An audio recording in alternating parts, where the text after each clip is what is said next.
Welcome to 60s and Restless. Usually something comes into your life to kind of shake it up once in a while, and I think the coronavirus is doing that for a lot of seniors. Just look at it as another thing to help you prepare, another reason to make the most of each day.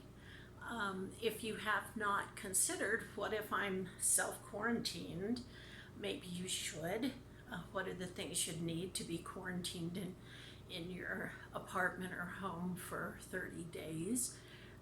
It would be difficult, of course, but you feel much more empowered if you're prepared, and hopefully it won't happen to any of us. But just in case, in order to make the most of each day, it's good to have your affairs in order. It is good to know that you have enough things about you that you could be comfortable in your own place and deal with minor illness for a time should that happen.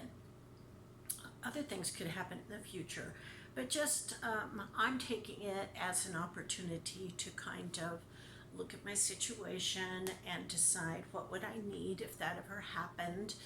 And in the meantime, not panicking, but rather establishing a calm and a peace.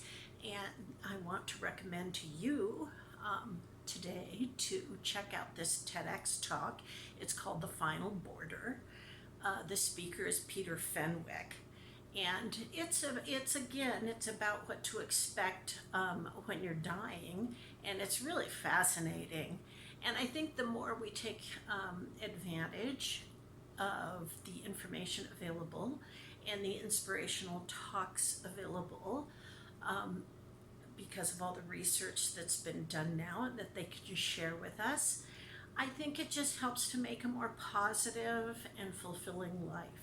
So if you haven't prepped, you might think about, what would I need to self-quarantine? Because, you might know somebody who tested positive, and then they tell you, oh, you may have had contact with that person, you need to go home and self-quarantine. Well, boy, that's really something to think through, is how you would function during that time. Make sure you pick up a good book or something so that you can really enjoy, hopefully you won't be ill, and just as precautionary measures and having all your affairs in order. We should do that anyway, honestly. We should always be prepared for an emergency. And I've let a flu I had earlier in February kind of convince me of that before the whole coronavirus thing came out. So it's just good to be prepared, have your affairs in order so that you can enjoy the day. Go out and have a good one. I'm going to be walking in the sunshine.